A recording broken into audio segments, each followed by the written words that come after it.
This is the One Piece Podcast, episode 825 for the week of Monday, July 8th, 2024. My name is Steven. And I'm Greg. And Simba is, he's getting pets right now. He's hanging out right at the foot of my chair. It's SGS week, so the manga is off, as you all know. And so what we're going to do, as we always do, is Greg and I here as the, live action, the series advisor for the Netflix live action series and columnist on OnePiece.com, as well as many other hats that you wear. And I, as the official translator for the manga from Viz, we are going to break down the latest stuff happening in the series and, more importantly, answer your questions and comments. That's what we do every time the SGS comes around. But first, how you doing, Greg? How's life? Life is incredibly busy. Out of nowhere, it was ninja busy. Up until like last week, things were just fine. It was sailing along. And then all of a sudden, it's just like, it's time to do a ton of One Piece work. And nothing related to One Piece Day this year, per se, but a lot of projects that I've been working on through the months are now in like full gear. And so big thing for the 200th column of the, speaking about the column work, we have the 200th edition of that, and that's been in the work for several months. It's been sitting at column number 199 for like 2-3 months now. But the reason for that is because we're doing a large project for that, and we're right in the middle of that. Also, the school year is wrapping up, so that's going on. It's also hot as F in Japan, so that makes things super fun to work on and be busy with. And then also live action, doing a lot of live action work recently. So that's in there as well. But I am well, and that's important. How about you, Steve? Oh boy. Yeah, my schedule has gotten crazy, which is it's like, it's tough to deal with a ton of work, but also at least for now, the AI apocalypse has yet to arrive, at least at my my publishing clients. So they are keeping me busy. So I guess I do have to be grateful for small mercies like that, because I like what I do. Is that really taking off in the manga industry, or is it just like? I don't think so. I mean, it's not that big of an industry in terms of like the actual number of people who are making decisions on things like that. At least on the English side of things, it doesn't seem like anyone is really taking that seriously as like a replacement option.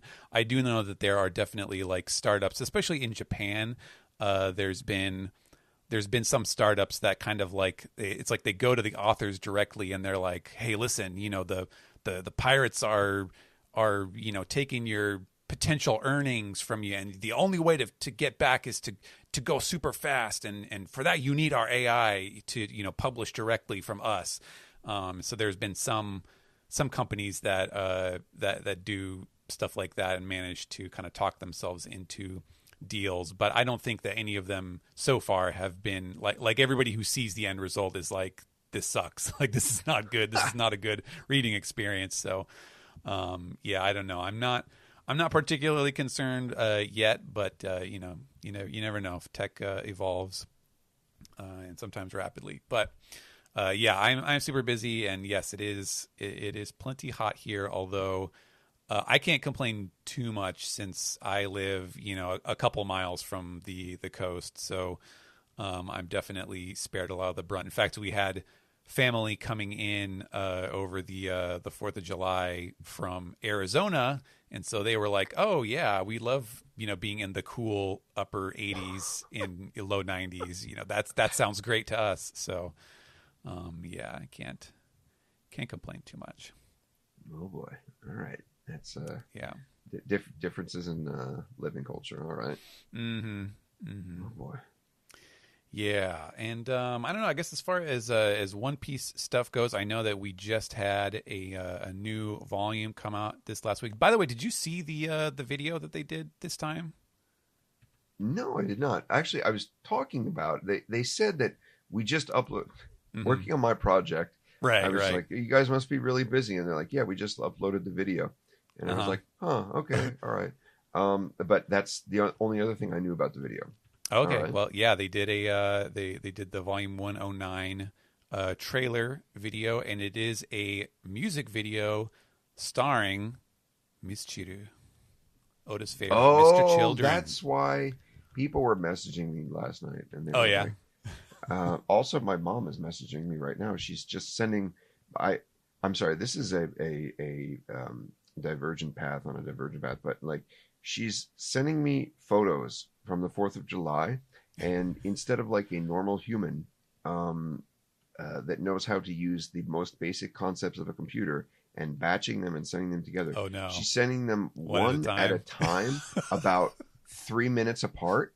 So I'm constantly getting these like pop-ups on the screen, and it is the most annoying thing. Oh yeah. Anyway, parents. Yeah. So what was I talking about? The thing video pickup volume. Right. Yeah, people were messaging me all yesterday about like, wow, Miss Cheater One Piece Kondo, and I'm just like, yeah, me too. Strong World was great. Yeah. I really don't know. I mean, I honestly probably that Strong World song was like the only time I'd ever actually heard Mr. Children Okay. aside from this. So, you know, I don't really have a lot of frame of reference outside of One Piece. And this one definitely sounded the same to me, you know. It was very very ballady. Then they did a nice little montage of all the, you know, panels and things from the Kuma flashback, since that is heavily featured in volume 109, and you know, put some lyrics and things at the bottom of the screen and stuff. It's very well done, but you know, I don't know if it means as much to me as I'm sure it does to the average Japanese person, where you know, they're the biggest thing around. Nothing makes you worry about proximity to elementary schools by saying the name Mr. Children.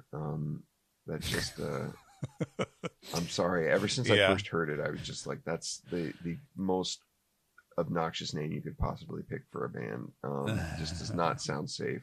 No. So I don't know why they did that, but yeah, that's pretty cool. I guess the previous ones they did were pretty popular for them, so they figured they can go big on these. Yeah. Mazel tov. That's great.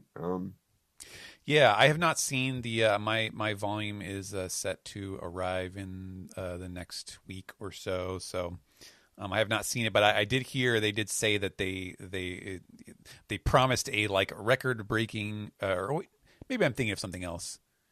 Yeah, no, I'm thinking of something else. I'm remembering something that I saw.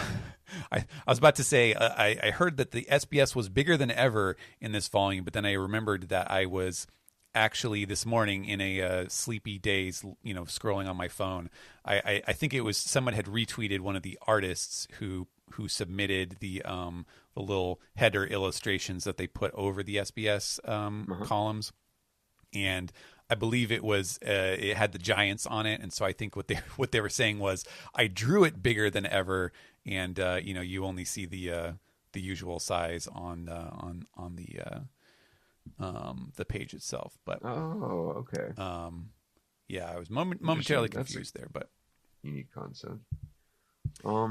He really is he's really going for gusto with the cover there, isn't he?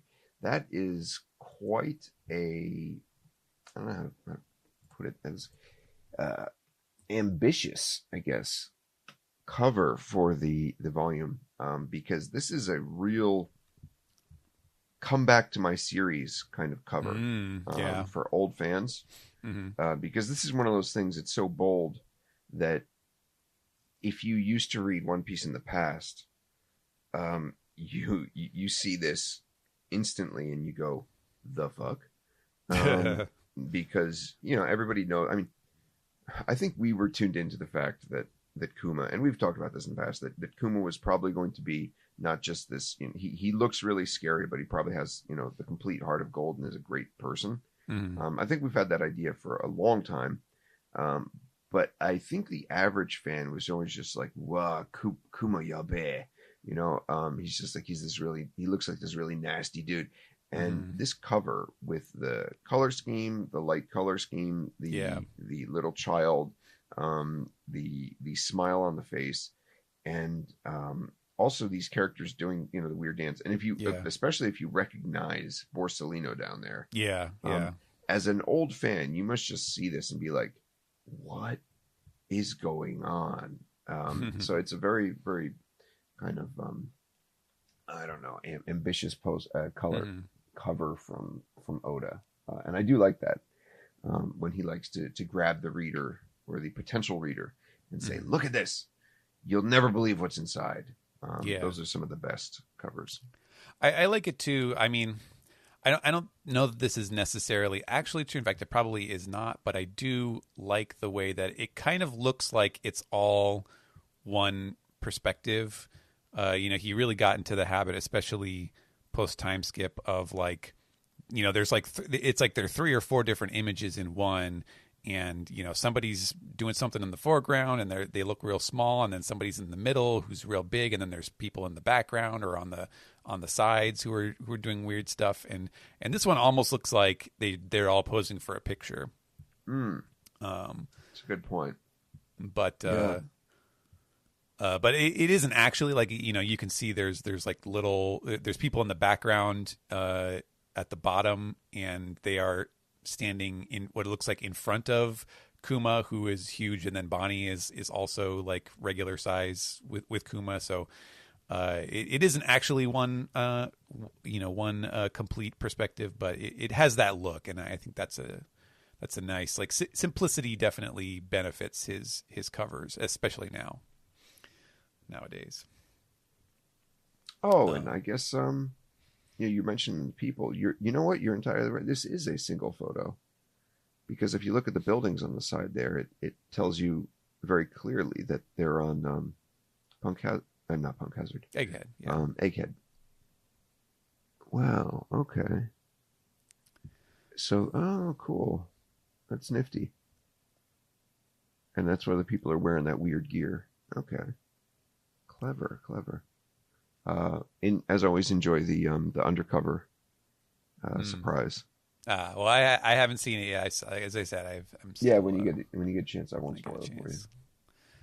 And in fact, I don't think I've even. I feel like I usually get spoiled somewhat on like what the SBS is about, or like what the juicy parts are. I don't know that I've heard that much, but it should be next couple of days. I'll have mine. Nice. I don't know that there's. I mean, there's been some other news on the English front. Their Anime Expo is happening, and they were just teasing that the Egghead anime dub is going to be coming out in August or something like that. So they're very close to catching up with the English dub, which is pretty wild. Where is the anime anyway right now? What point do you know? Oh man, I'm trying to remember exactly what point. I think they were just doing the Seraphim fights where they show up and then like Zoro is fighting with the S Hawk and and so on and so forth. I think that's where we are now. Okay. So they're getting along there. All right. Yeah. But I think we have some more current material to talk about. Since the last break, we've had 11:17, 11:18, and 11:19 to go over in the manga. Kind of shorter chapters, I think, overall. So why don't we get through those, and then we can get to some questions. What do you say? Shall we dance?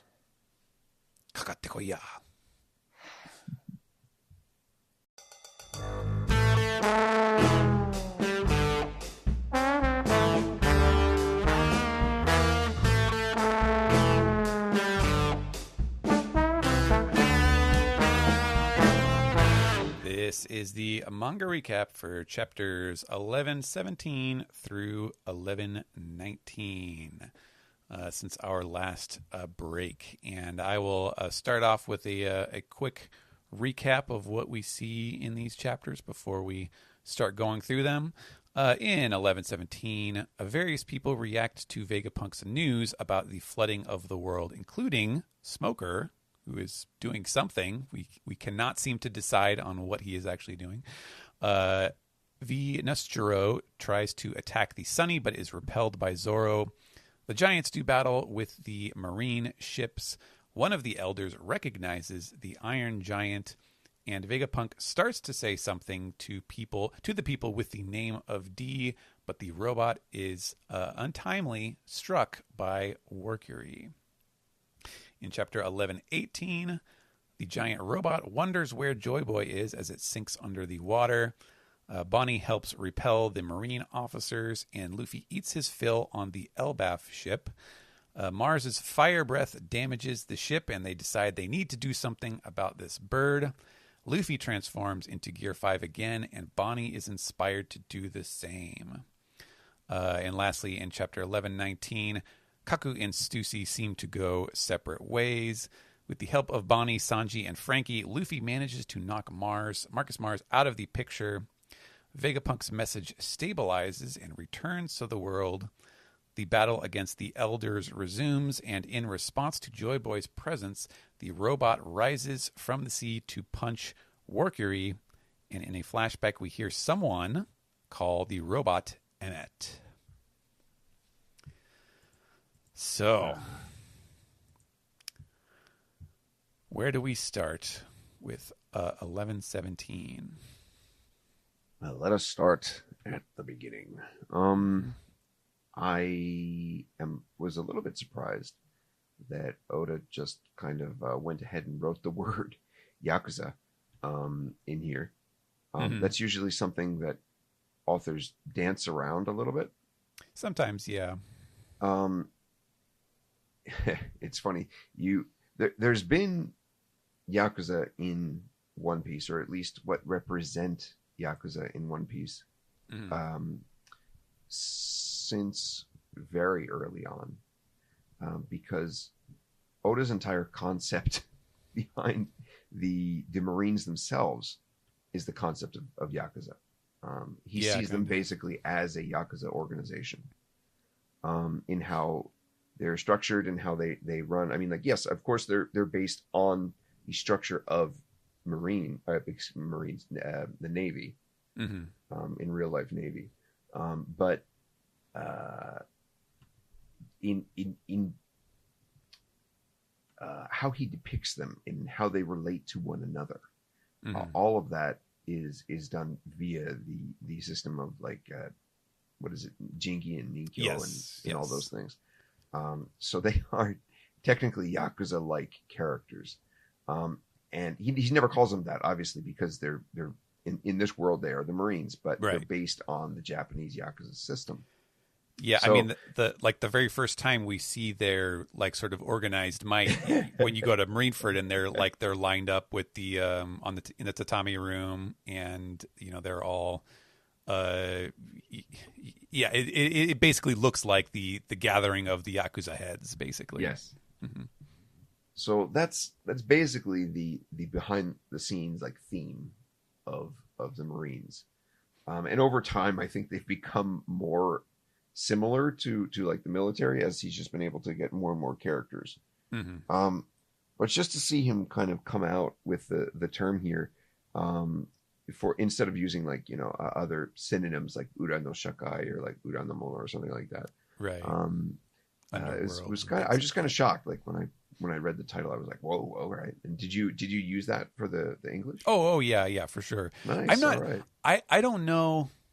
I mean, I cannot recall off the top of my head if he has, but I feel that he has used. I mean, I think he uses it every now and then. But you're right that it does tend to be depending on the author, I think when you talk about manga, sometimes they use euphemisms and things, and certainly in the modern day, like in official stuff, they call them like violence organizations. Like they don't just say yakuza, it's boryokudan, right.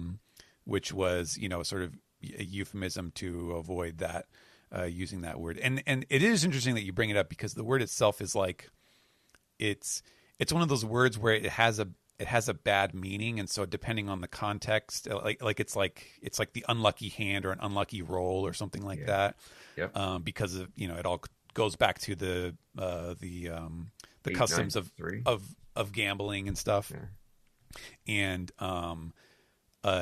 And so it's one of those things where, depending on the context, they might find it insulting that you would refer to them. But at the same time, there are also absolutely situations where they will use it proudly, to kind of describe themselves as like, ruffians or whatever. So it is one of those things. Sometimes authors will kind of tiptoe around it.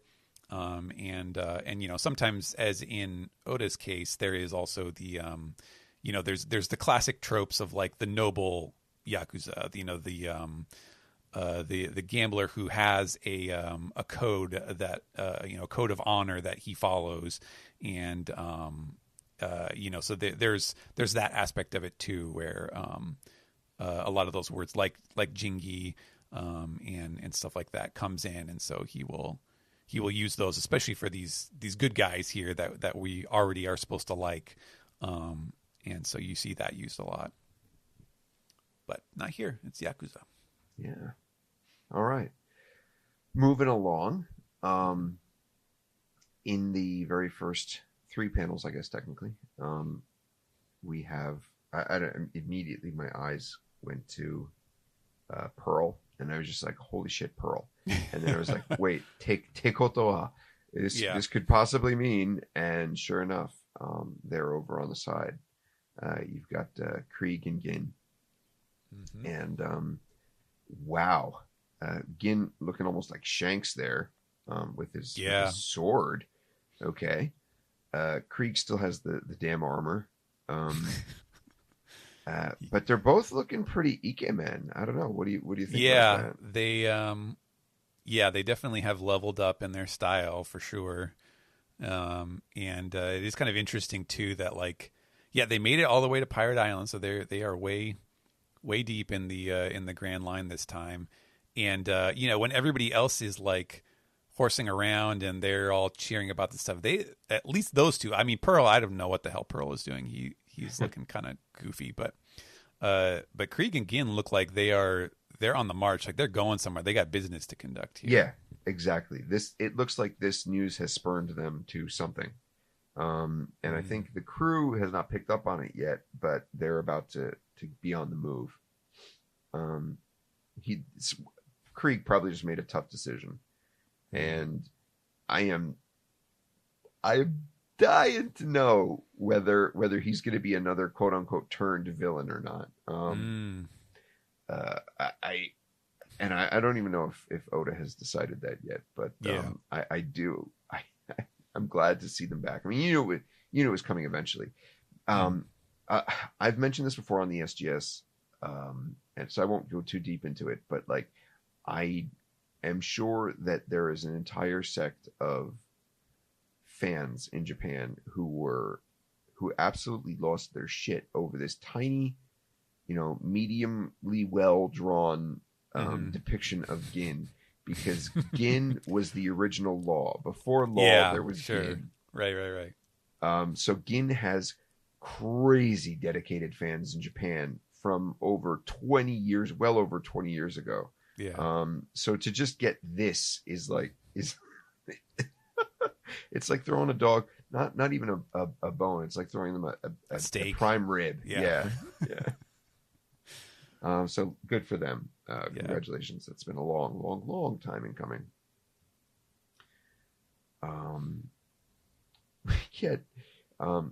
Looking no different from the last time we saw them is the crew of Noland.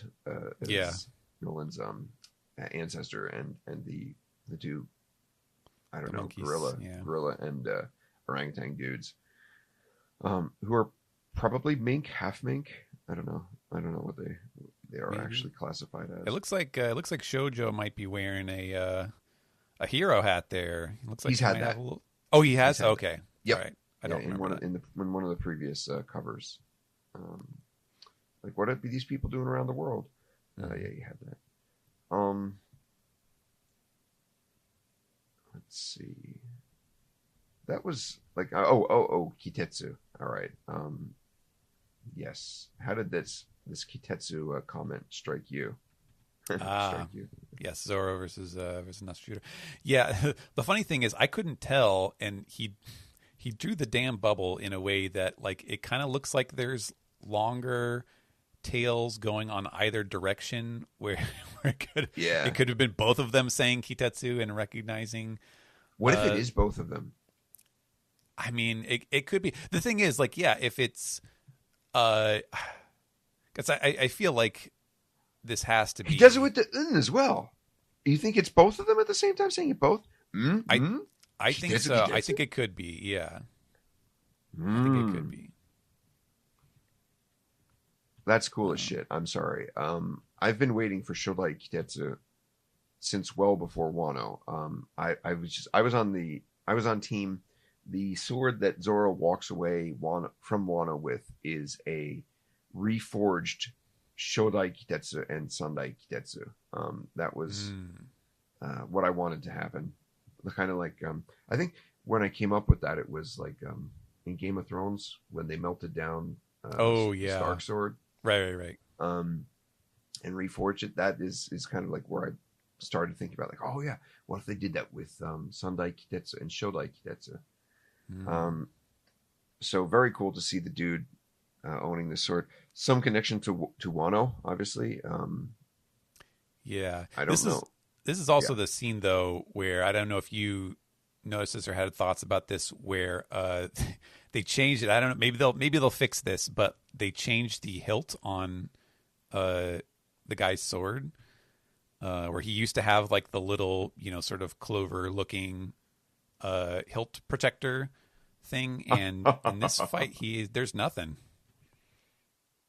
It looks almost like the shikake. What is it called? I thought it looked like a wakizashi style, like it's a shorter sword, so it doesn't have like the full hilt. It's almost like a glorified knife sort of thing when it doesn't have a hilt like that. But okay, looked to me like the like Isho's sword, the trick cane. Yeah, but you're right. He used to like that used to be like a line by him, right? He used to like he'd have it leaning on him. Yeah, exactly. On his shoulder and stuff. Yeah, and that definitely had a hilt. Yeah, so I don't know what the deal is with that. But he drew it that way multiple times, so it's not. If it's a mistake, it's one that's consistent through the chapter, not just one panel. We've always seen the dude, and probably because of the proximity to samurai swords, but I call them samurai katana, whatnot. Katana, yeah. Probably because of its proximity to katana, but we've always thought of this dude as, like in that world Japanese, so like Wanoese, some sort of connection there. Yeah, and if he is, that's a real strong tick in these people actually being humans, which runs contrast to what I've been thinking recently. Yeah. So I'm not super cheering for him to be from Wano, or at least Wano on this earth. But either way, it's interesting. I would not mind being wrong there, but yeah, he definitely has the Nasujuro. It's definitely that Wano style. So I mean, and we got the name. Yeah. Definitely a tick in that column, but we shall see. We'll see what happens. And this is the chapter, or no, this is not the chapter where we got that. We just got the giants kind of barraging at the end there. And then on to, the slicing of the robot. Okay. That's our 11-17, at least for me. I don't know if you have anything to...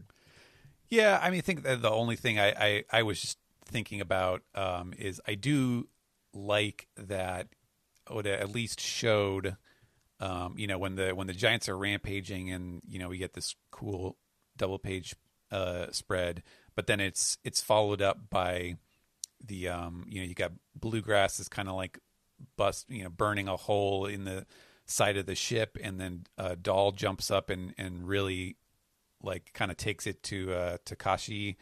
I did like that he at least showed like, okay, yes, the giants are big and they're formidable, but they are not like they're not a cheat code. They're not just going to automatically wipe the floor with any of these characters. And so getting to see the Navy vice admirals hold their own somewhat was I thought that was a nice touch. Rock and roll bluster. Yeah, Blaster. that one a blaster. Yeah, blaster. Let's go with bluster.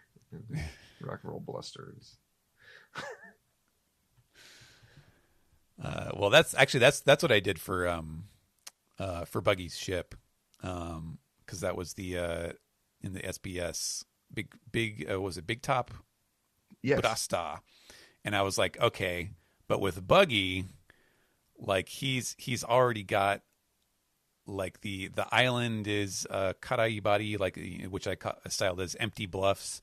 So like it is a known thing that Oda will make sort of jokes about Buggy's let's say not quite living up to the image that he projects. So for his ship, I did use bluster, and this is the same katakana, but this one is definitely blaster because it's even got the kanji there. Bakuretsu, or something. I don't know what it is. What is it? I forget what it is. Oh, Bakuhatsu. Bakuhatsu. Okay. But yeah, let's go to the next one then. All right. 118 has the ending that I loved. I'm going to selfishly jump right to the ending, but okay. Getting two Nikas like this, and the ability to do this multiple times, now confirmed as a almost like a Hisatsuwaza, not different from Luffy's ability to handle it. And you kind of called this, didn't you? I remember you were saying like, oh well, I mean Bonnie, like she can imagine anything, or as long as she can imagine anything, she can kind of turn into it, and I'll be damned if this isn't exactly that. Well, it's wonderful because I think Oda just did it on a whim, not on a whim, but like I think he did it because he thought it was cool and it was fun and it was a neat way to tell his story, and a cool way to involve Bonnie, who is a super important character at this point, like super important. Like maybe like Law was important for the story to go forward, but like Bonnie, as it turns out, is like maybe important to the core story, moving forward. As it relates to the world government. And I think Oda was just like this. All right, Mom is still Skyping me. This is great.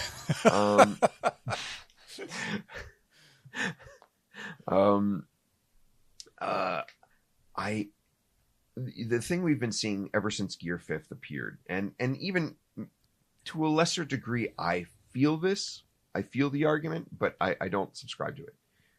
The kind of chosen one idea of the, and I say chosen. Some people, this gets a lot of people upset. I've seen recently. Some people are like, no, it's not Star Wars. And the concept of chosen one, yes, it's from a line in Star Wars, but it's something that has existed as a trope in stories, for far longer than that. They just, people picked up on Star Wars as a way to label it easily, but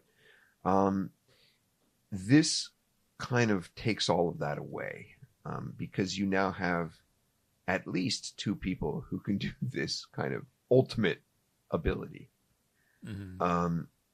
What's nice about it is that it almost confirms a Gear 6, because Oda will not, even if he does have multiple characters, perform this feat of becoming Nika, he will never have, and he proved this with Wano, beyond a doubt. He will never have anybody upstage Luffy in terms of what they can do. Wano was his best opportunity for it to have a shared victory, and still he went with the solo Luffy victory. So this confirms basically that yes, Gear 6 will be a thing. It will happen, and he will go beyond this in a manner of speaking. But this is he is no longer the chosen one. Gear 6 will be something of his own doing, of his own growth, and he's not just the only Nika. And I don't know how people feel about that, but I was ecstatic. I was like fist pumping. Yes, I love this. That it's confirmed. And let me ask you a question. I'm showing a little bit of One Piece knowledge vulnerability here, but whatever. I'll put myself out there. Did she start to turn before? Did she do this before? I thought she did this before. Didn't she do like? She definitely sort of copied Luffy's Gear 3rd or something, right? Yeah, I forget which one it was, but yeah, she definitely kind of copied. He's doing his big pose where he kind of puffs himself up and he's pumping his biceps. Yeah, and she definitely did something like that with her distortion future trick before. But yeah, obviously it was not. It was not Gear 5, of course. Okay. All right. This is. So you can kind fantastic. of. I mean, you can see the ramp up of her, kind of developing further in this direction before she gets to this point, which is, it doesn't completely come out of nowhere, which is, I think, partially why you were able to say like, oh yeah, she could do this too. I'm also, and this is, I don't know. It's if you read the series, if you listen to SGS, and then you know I've been on this for a long time, and it's basically been callable for a while, but pretty much confirmed in this chapter that the presence of Nika is what activates or calls to this robot. Yes. And which I'm still calling the robot. I have to call for one more chapter. Yes. And that goes back to the very first thing that Luffy said about it. He's like, if you just call out its name, I'm sure it'll come to you or something like that, right? Like Robo King, right? And yep, if you call out to it, just as the only trick is you got to be the sun god, right? That's the catch there.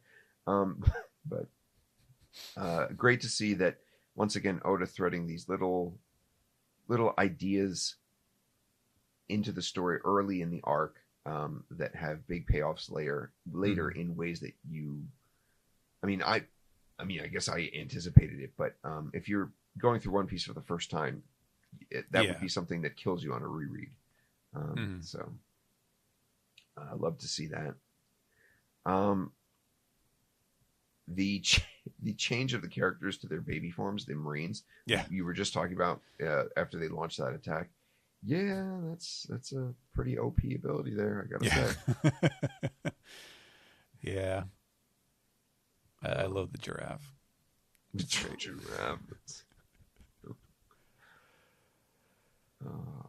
All right, but that's it for me for this fairly short chapter, 13 pages. Yeah, and the next one too. I don't know, and you don't have to comment, or maybe you don't know either, but I can certainly imagine there's a number of things that might be taking extra time that might be pulling Oda away from filling out his normal total, but would you happen to know anything about it? Is he particularly busy this time? I have kept my nose largely out of business because sometimes I'll be nosy and sometimes I'll, nudge around. But recently, I have been writing a letter to Oda for at least 3 years. And I've written it, rewritten it, rewritten it more than a dozen times. And I have promised this to him. I'll message it and I'll be like, I'm still writing it. Sorry. And it's like the contents have changed and time and again. And like, as time goes on, it changes again. And it's very complicated, but I have been trying to write this thing and I've kind of sworn off, unless it's, related to live action work, any kind of personal contact, just because I want to get this thing done and I want that to be, our next real form of established contact. So I have not been nosy recently, because I've been working hard on that. But if I would venture a guess, just because of the lack of buzz that I've heard among the various wings of One Piece promotion, is, oh man, I don't know.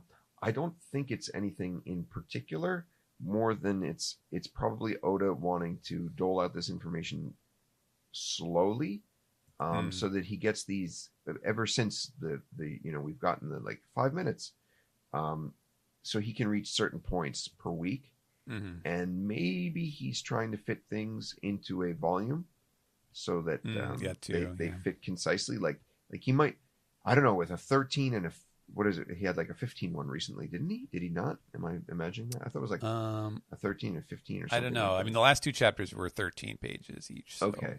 Yeah. So I'm guessing that he can really cram some of these in to the next volume. The next volume might have a record number of chapters in it. It is possible. Yeah. So I think that maybe what they're working towards, and maybe trying to work towards a certain point to get the series to line up with One Piece Day or something like that. You know what I mean? But I don't think, as people often do, there's any reason to attribute this to a sickness or overwork or anything like that. I don't think there's any monkey business going on there. I think it's all good. Yeah.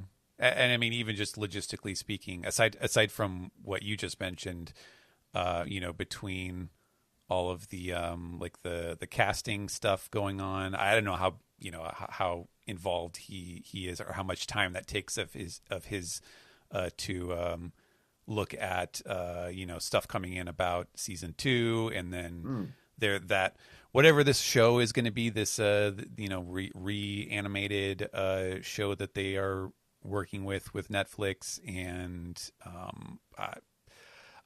this is just purely speculation. Like, I would not be surprised if we hear about the first inklings of the next theatrical film and stuff like that. So there's I could imagine a number of things that might be taking a little bit extra time. Yeah, I think One Piece Day is. I think they have an all-out assault planned. Oh boy, for One Piece Day. Cool. So I think maybe they're trying to line things up there. But sure. I mean, like you said, we've got live action stuff going up. Yeah. There's probably next movie. It's ripe for next movie information. The new series, and then of course there's the point of One Piece Day is to hype the manga to begin with. And the games, I don't know about how the games are overseas, but they're gangbusters over here. The kids, it's this weird kind of reverse popularity where all the kids know what is Bounty Rush. All the kids know Bounty Rush. The mobile games, but they don't read the series or watch the series. It's fucking weird, man. Wow. And like I have students who like know characters and stuff, but like they don't know anything about them other than that they're characters in the game and that they collected them. Yeah. Oh, speaking of which, this is a really cute aside. So for the past, I don't know. Let's see. I came to Japan in 2006 or so. For the past almost 20 years, 18 years or so, whenever I get students who are like, "Hey, Greg Sensei, if you're going to eat a devil fruit, what kind of devil fruit would you want to eat?" I always say the Hana Hana fruit. And they're like, "What? Why?" And I was like, well, because I think I could get a lot of work done. I don't know if you picked up on that, but that is Oda's exact response to that same question. Oh, really? And when I read that in the SBS, I do forget which SBS it is. Sorry, my powers don't extend that far anymore. But when I read that, I thought, you know what?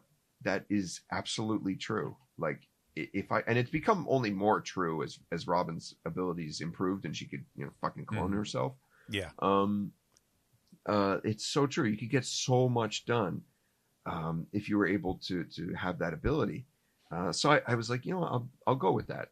And I've intentionally said that as my response every time, seeing if somebody would pick up on it.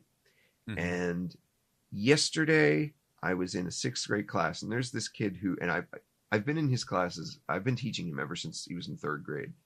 And he's been a One Piece fan, and he also likes English. And he'll come up to me and he's like, "Do you like Gear 4th or Gear 5th?" It's really cute. And yesterday he comes up to me. He's like, "What devil fruit do you want to eat?" Or no, what did he say? He doesn't know devil fruit. What Akuma no Mi do you want to eat? And I was just like, the Hana Hana fruit. And he's like, "Why?" And I was like, "Oh, it's a lot of work done." And he's like, "Huh." He's like, "Oda Sensei said the same thing in an SBS." And I lost my shit, because it was the first time in almost 20 years that somebody recognized that. Oh my God. It was really like just a heartwarming moment. Wow. It's the chosen one has appeared. Don't call it a callback. 1119 Emmett. So have you looked into like the origins of Emmett, like where that oh yes word / name come? Okay, wonderful. I was crazy happy that there wasn't any other kind of hidden, like it's emote, or like it's a play on this word or that word. Yeah And like no, it definitely means like the golem related term, right. And you look at that and you're like, oh, that's exactly what it is. Like, it's not some extra hidden thing necessarily. Yes, it lines up perfectly. So that was, for anybody listening who isn't aware, Emmett was, I guess, inscribed on the mythological golem, and it was kind of like an open sesame kind of term, to activate the golem. It's like on Switch, except saying it, because I guess people didn't have the concept of a Switch back in that time. But that's how you activate a golem. So literally saying the name of the golem.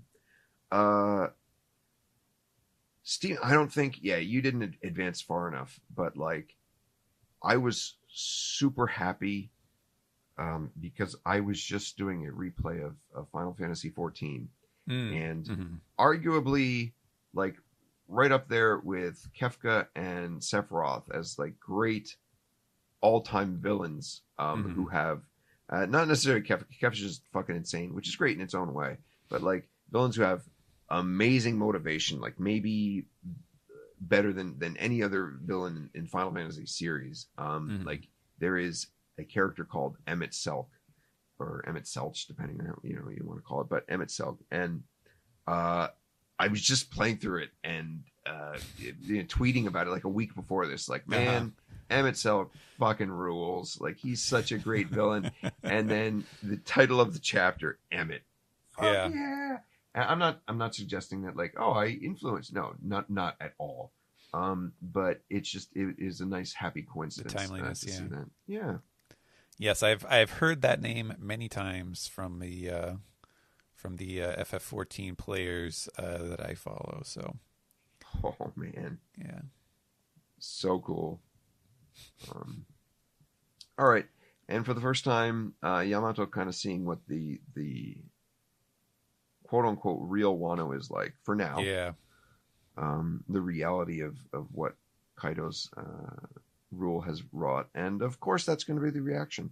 But Yamato is way better than to take that the wrong way. I think Yamato can handle all of that and come out shining and hopefully make friends with these kids. Yeah, I mean, I think it's very possible. I don't know how quickly Oda intends to get through this because we have a bunch of different regions to visit, but it does seem quite possible that it'll be a thing like, oh well, next time Yamato is gonna he's gonna vanquish the boar that's rampaging the countryside, or whatever the case may be. Do something that helps these kids, and then you're actually pretty cool. Hey, like this person is looking out for us and stuff like that, and that's how the legend of Oden's travels across the country are carried out. Do we know where Ryokugyu is at this moment? Oh, I completely forget. Yeah, I think he kind of turned tail, didn't he? He went I mean, I don't think he's around Wano. I think he left and went somewhere else. Maybe I would love for these two. I would love for these two to duel, and in their duel, restore vegetation to the land of Wano. Yeah, I feel like we discussed that possibility or something. And I think we did in the past when he was there. Mm-hmm. And like that was definitely an idea, but like it, if we want to speed things up, like that would be, unless, what do you think? Because we've seen Shinobu speed shit up as well, and that's kind of a stretch, but like she definitely did it for Momonosuke. Yeah. So do you think I guess she's also a route that they could take, and it doesn't have to be as violent. Yeah, like she could speed up the seed growth. Right. She could decompose all the dead plants or whatever and restore nutrients to the ground or something like that. Yeah. Potentially. Interesting. Okay. I mean, wouldn't it be funny if like she just tried to use her power on Momonosuke and he just fucking died as a child? Just rotted away as a tiny corpse. Little skeleton, yeah. Okay. Enough grimness. What I say about Kaku, right? That line really hit him there in that previous chapter. I think last time we talked. Yeah. And he lets her go. He minogashis his gimu. He looks away from his duty here. Yes. And lets her go. And that is the start. And my chair's back just fell out from behind me. So Whoa. That was interesting. All right, good. We're back in business. And what else is going on here? We've got the fight. And they are strangely hurting Luffy, who should not hurt. Yeah, what did you make of this whole Rube Goldberg thing that they're doing? This cartoon beat the bad guy by punching Luffy. Yeah. Because they're just he's storing up all the potential, right? I guess it is. I don't know. I mean, I guess you could say that. Yeah, he is. He's taking the force of multiple people to impart that onto Mars, but it just seems so weird that like he would. I don't like the visual. Yeah, it feels like if they needed that much power to knock Mars out, then like why is it the case that Luffy can't just punch him that hard or something? I like it because it sets him up as not more powerful than them, and he needs a stopping block. He needs to not be the strongest fucking thing in the world. Pain in the ass. Why did you beat Kaido alone? Never gonna let go of that. But it is I don't think he did a decent visual representation of how the power is being stored up in Luffy. There is no tension. There's no like, when's it going to burst? When's it going to burst? The closest that he gets is the with the is it Mars? I'm sorry. Yeah, Mars. Yeah. Yeah, with Mars. Like that's there. I get it. But there needs to be something where we see building in Luffy, building. I think he could have done a couple things there. He could have done like a cutaway and like a comical cutaway inside Luffy to see like the tension building up on one side. But it's just I don't feel excited about the movement. It's just like, oh, I see what they're doing and I see how this is going to play out. And then it just happens. Right. Not super crazy about all that. Yeah. But it's cute to see Balloon used this way. I will say it's nice to see Balloon be useful outside deflecting cannons and letting ships fall down safely and whatnot. Yeah. I do like, I will say, I like that it feels like Oda is differentiating the capabilities of the elders of the Gorosei, because like it seems like we've proven now that like Luffy cannot knock out this boar. That's why they need the giant. That's why they need Emmett to do it at the end of the chapter. Like, because Luffy tried before, and this boar is just too thick. It's just too much mass for Luffy to handle. But he seems to be able to, like, he punches the sandworm, and you know the bird has this it's like a rock paper scissors thing where the bird is bad for the ship. Like, the bird can burn the ship down. So, but he can also fly.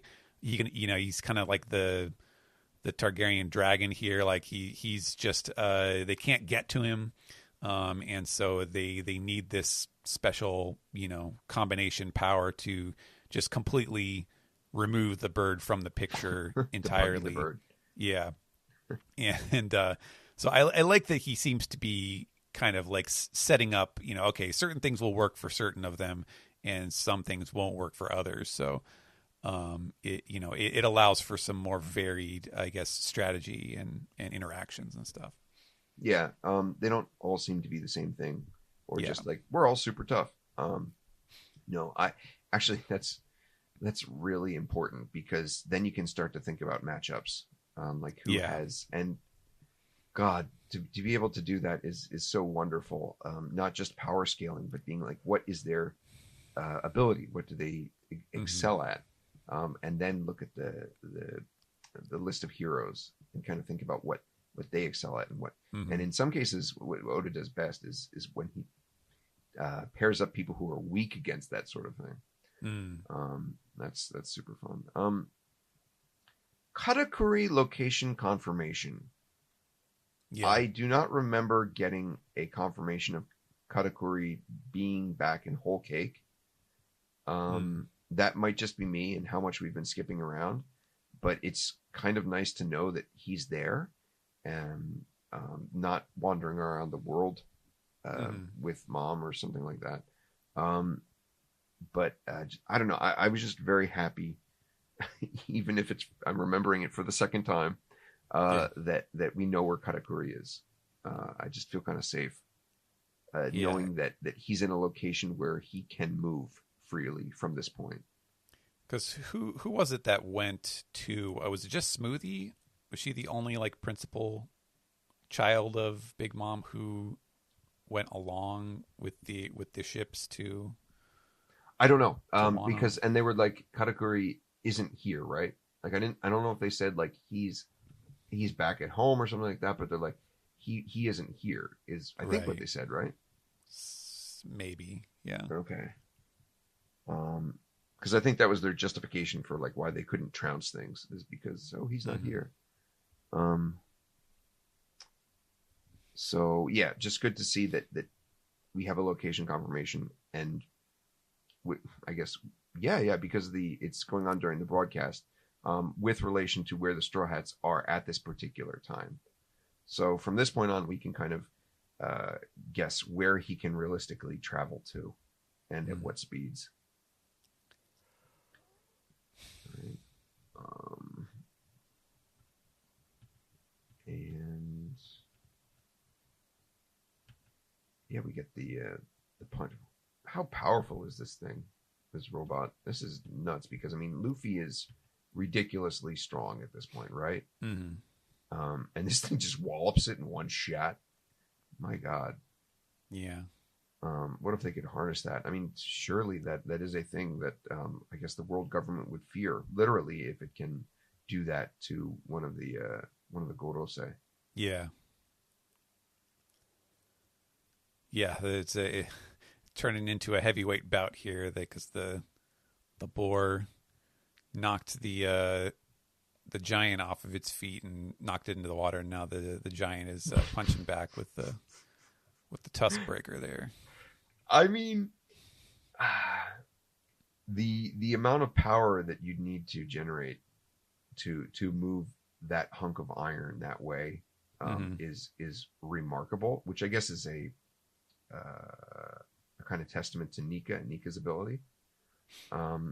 But I do like the fact that Oda doesn't shy away from like, yeah, Luffy is still a human. Yes, he can harden, and yes, he can make himself super tough. But like when you get probably thousands of tons of metal focused on a single fast, powerful action, and it just takes out the tusk of this super hard, resilient creature. I do like that he keeps those rules in his world. That's where he grounds kind of the fantasy and the comedy in the series. It's a remarkable display of power here. Yeah. And that's, for me, that's 1,119, which is really hard for me to say because one of my addresses growing up was 119, so I keep wanting to say 119. Sure. Yeah, how many times, I was just thinking about this, like how many times have we seen this motif of like the broken horn, one broken horn or one, I mean, even the giant, even Emmet has one horn, right? One long horn and one broken one. It's an easy way to tell a story without telling a story, isn't it? Right, the shorthand, yeah. Yeah. This thing is and excuse me, I'm thinking of like 10 things, but like it depends on the situation, the scenario, how the thing looks. Like, is it moving just fine? Like, do we see a thing that's in pain? Is it wincing? No. If we see a thing that's just like moving around fine as if nothing happened, then it's like, oh, well, this isn't recent, so this is probably an old wound. So that kind of ages the character or the object or the thing. And then it tells us that it's seen some shit. Right. Especially the tougher it looks. Because as tough as that thing looks, something did that to it.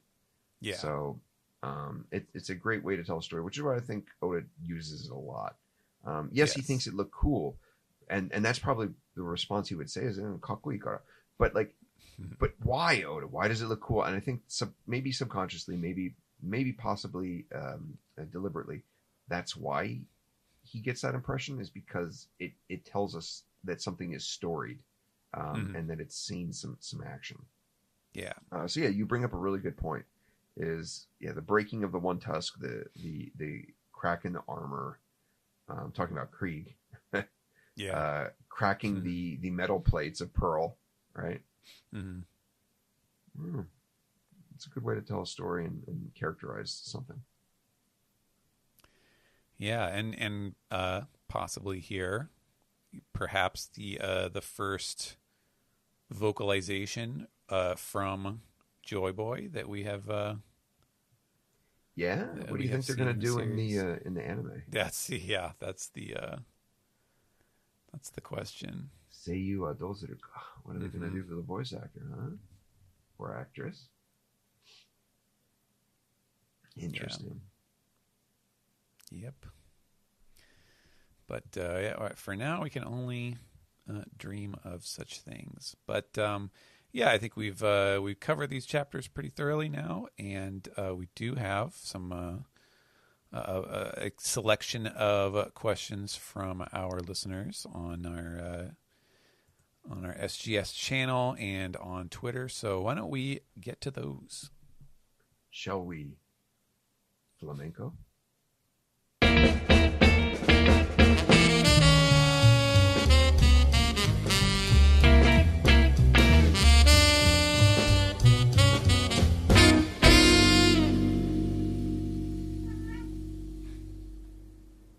It's going to happen one more time. You better be ready for it. Shit together. Shit together, Simba. Shit together, put it in bag. This is the SGS segment where we take your questions and comments and we tell you what we can about them. If you would like to send your feedback in, if you are a Patreon member over at patreon.com/OnePiecePodcast, you can get access to the Patreon section of our Discord server where there is an SGS channel where you can submit your questions, or you can use the Twitter hashtag SGS Sensei, all one word. And we will start on the Discord with Felix Cutler.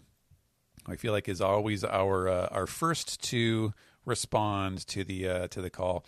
Felix says, "Hey, Stephen, Greg, and Simba. Let's see. Okay, there's a couple questions here, so we'll just start with the first one. What manga or book that you've read recently would you recommend?" Do you have time to read anything, Greg? I really don't. I really do not.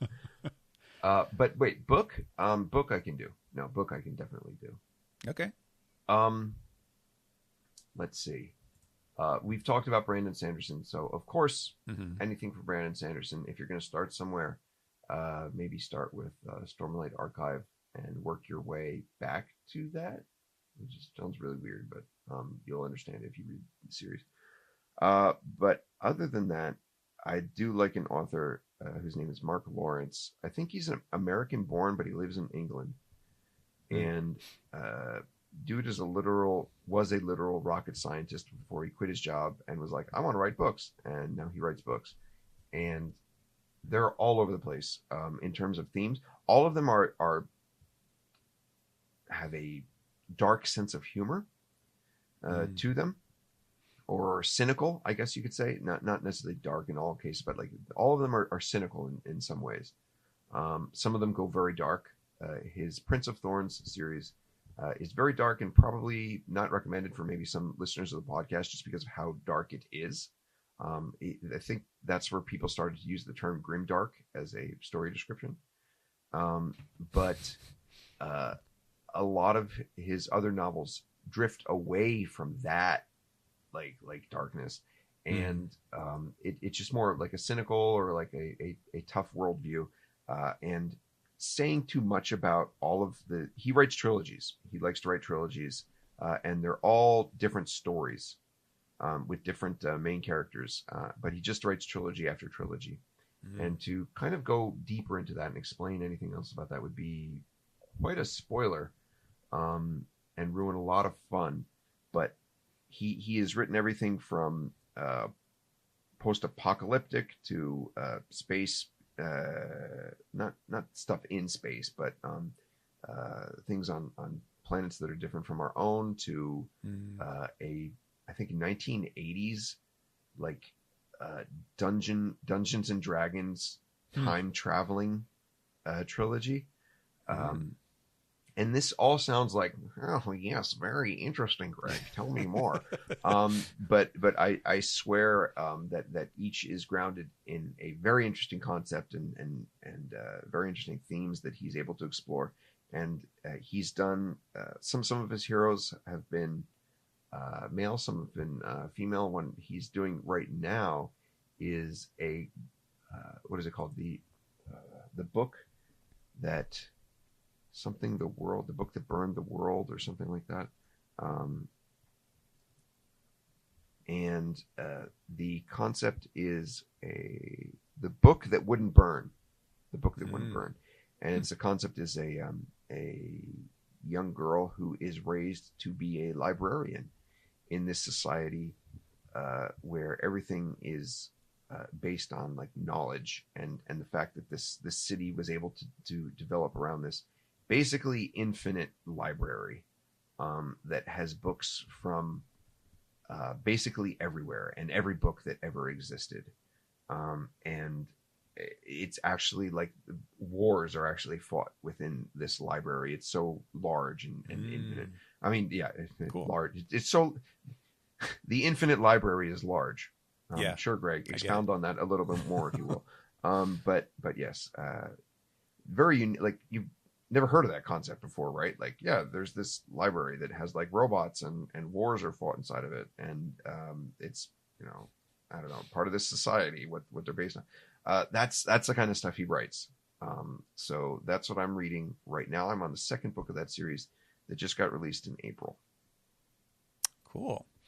Yeah, I don't have a lot of time to read stuff, but I do try to kind of fit like in between working on things. I do try to fit a little bit of reading, since I do have a backlog of manga and stuff that I have purchased for myself to read. And actually, some of the things that I have read recently were every now and then, like the Amazon algorithm will get me where like I'm ordering some work thing, or the latest One Piece volume, or whatever other series that I'm involved with, and it'll just in the recommended section something will catch my eye, and usually if it's only like 2 or 3 volumes, then I will sometimes check it out. And so recently I've read 2 things. One was it's still ongoing, but it is called the title is kind of funky. It's like Tenmaku no Jadugaru, which means like the Jadugar in the tent or under the tent.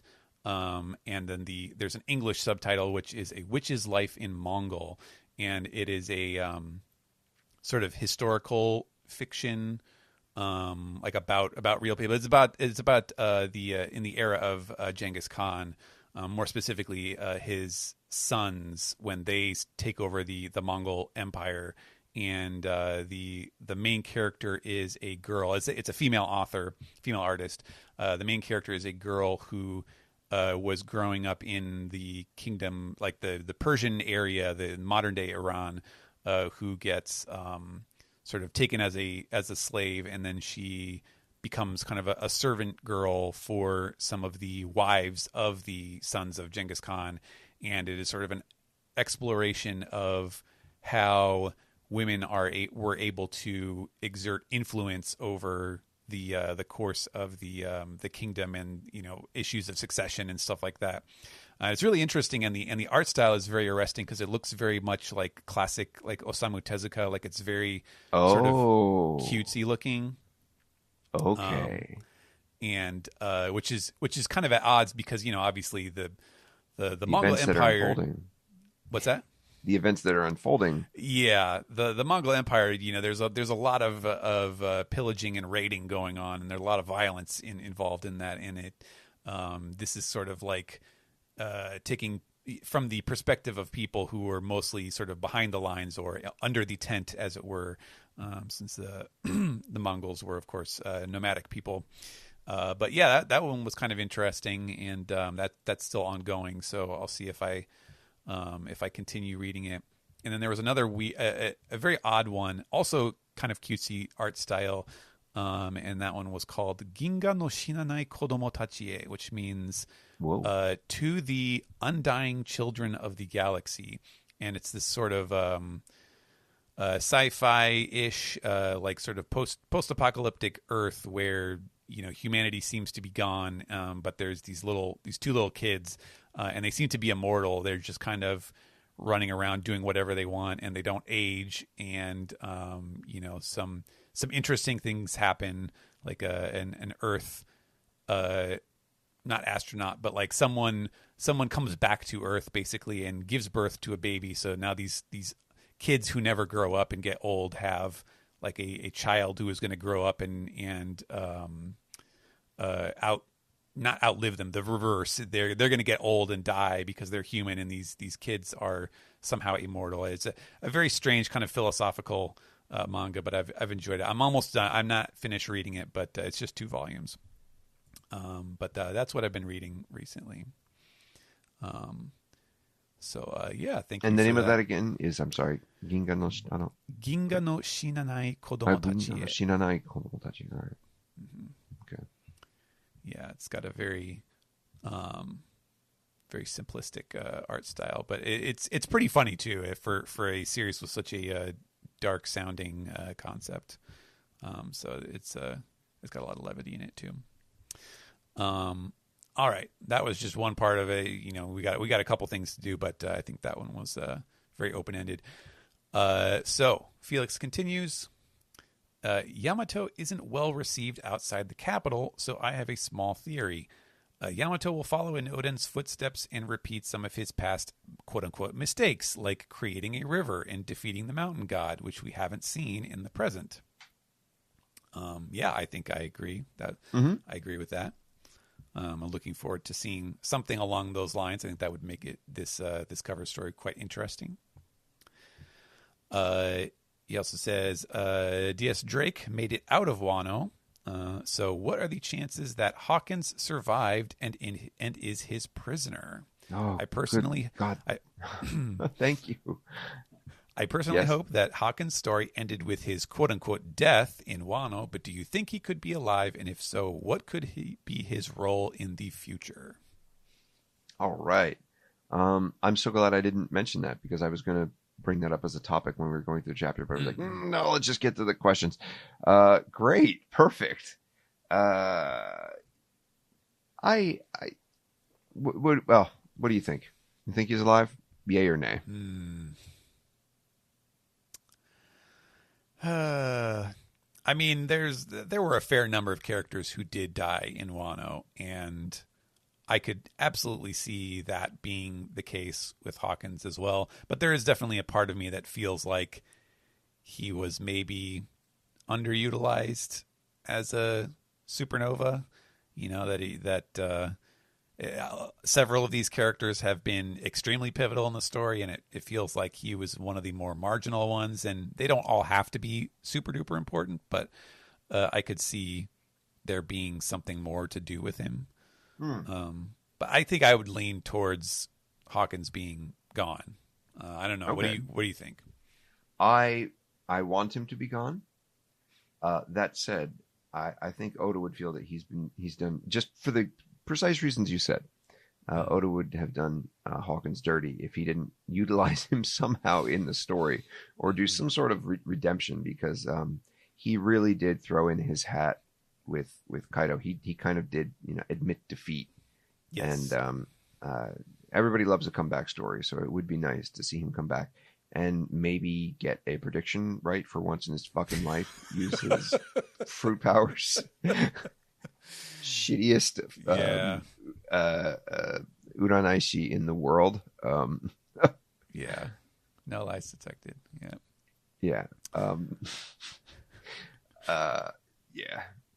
Okay. Or, it would be actually hilarious if he was just like, fuck it, I'm not reading fortunes anymore. And he just does it because he can't do it. And he just lives his life free of telling fortune. That would be kind of cool. That would be kind of nice. But I would. I have no compunctions with him being dead, but I think that he'll be around. And Oda has shown that he can kill characters these days. Even that aside, I think that Oda just wants to have more fun with the character and wants to do something with him. So I think I'll leave him around. Yeah, maybe we'll see. Maybe he'll pop up in this cover story. It's possible. Yeah. And lastly, this is a good one. What's up with Smoker, and what is he towing along on his bike? His appearance reminded me of Kuzan riding his bike on the sea. So is this Oda telling us he will finally join the crew? I doubt that, but I don't know about that. Yeah. This is a weird one. We on the regular podcast, we were definitely confused. We did not have a consensus answer on what the hell Smoker is doing. He seems to be towing some kind of a block of some kind. Towing the line? Yeah. But let's see. I'm sorry. Which chapter? This is in the 17? Yeah, this is the 17. First one. Of course, the one I didn't know. Yeah, he's just listed as New World. So we don't know where he is or where he's going.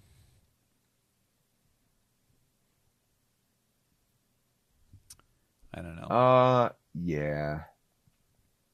I mean,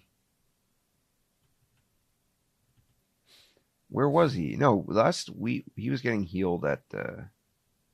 No, he went. Was he there? No, he didn't go to Kaizokujima, right? No, he didn't. He was healing up, and then we don't know where he went, right? As far as I recall, yeah. We saw him at Punk Hazard, and then... We saw him at Punk Hazard. Yeah. He went to heal from Punk Hazard. He healed. And then we don't know specifics of where he went, but he's had some time now. Right. His Wano was quite long. Yeah. Mm-hmm. He's had some time. Yeah. What do you think? He's got a poneglyph? I mean, shape-wise, it could be, but he must have it like wrapped up in some funky way because it looks like it's not just like sitting out there, but no. Yeah. And it doesn't seem to be. I mean, it's big. It is probably regular poneglyph size, but I don't know that it's. I think they're usually bigger. They're bigger than that. I'm trying to look at the size of the box, or what looks like a box, and compared to him, and it is fairly large compared to him. The bike is pretty big, but no, I think it would be bigger. What do you think? What is he carrying? What would he possibly be carrying? You think he's got the kids in there? He's carrying the kids. Just threw them in a box and he's going to take them home. God. Yeah, it's like the horror stories about people trying to mail their pets through the, through the mail system or something. Ouch! This ow! Is not, ow! Don't mail your kids, folks. No. No, I don't have a serious answer for that, besides possibly being a poneglyph, just because it's poneglyph shaped. Yeah, that's about the best we can do right now. All right, that was it for Felix Cutler. Next is from Jackie Daytona, a.k.a. Slay. Hello, Simba and Simba's amazing co-stars, Greg and Steven. I was wondering something. Is there a consensus as to what Luffy said in the first chapter as to how many crew members he wanted? Did the wording in Japanese make it clear if Luffy was including himself in that number? This is a great question that comes up every once in a while. Yep. Unfortunately, every once in a while we have to give relatively the same response, but that is, it is just as ambiguous in Japanese as it is in English. I am sorry to disappoint, but まず10人ぐらいがいいかな. It is exactly the same as it's. I think about 10 would be good. That's about what you get. That's about it. Yeah, I don't even remember if he said about 10 or if he just says 10人がいいな or something like that. But yeah, that's definitely, he definitely says 10人がいい. Nah, so he says like about 10 people, but it's not clear like 10 other people or 10 people total. That part is not specific. It is not specified in Japanese. Yeah. But I would say that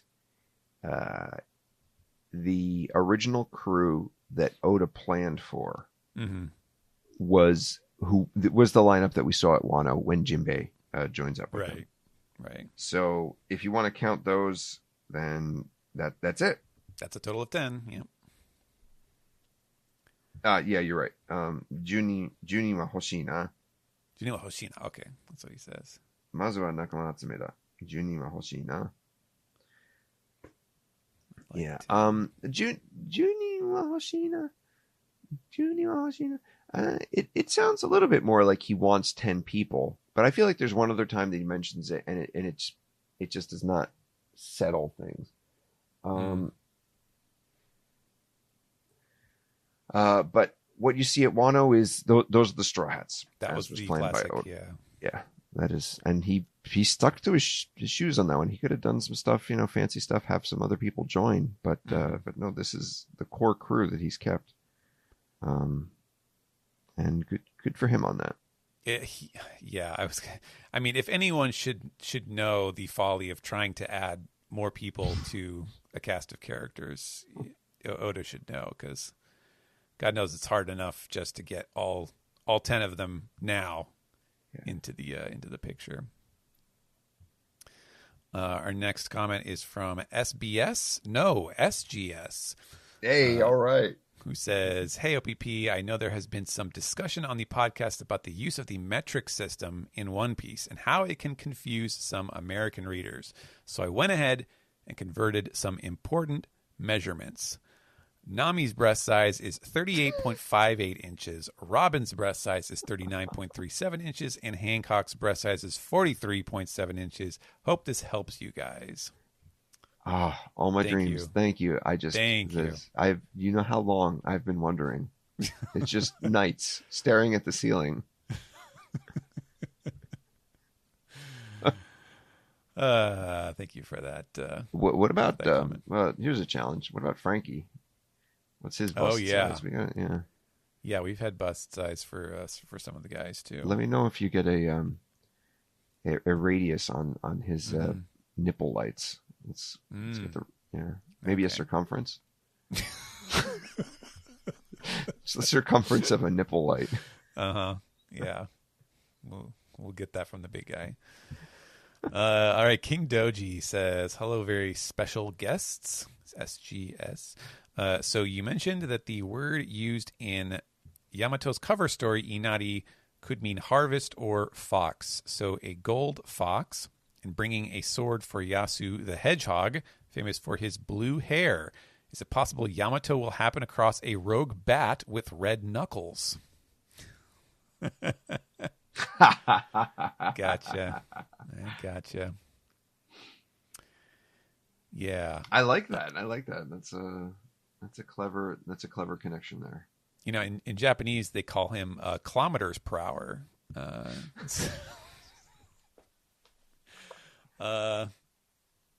Yeah, that's pretty good. He's the highest mono alive. Mm-hmm. Yeah. Do you know is that are the Sonic movies as popular in Japan as they are in the US? Sonic is, if I say the name, I'll get probably in any given class 4 or 5 boys who will be like, Sonic! So like, he's a known entity, but no, I think Sonic is way more popular overseas than in Japan at this point. Yeah.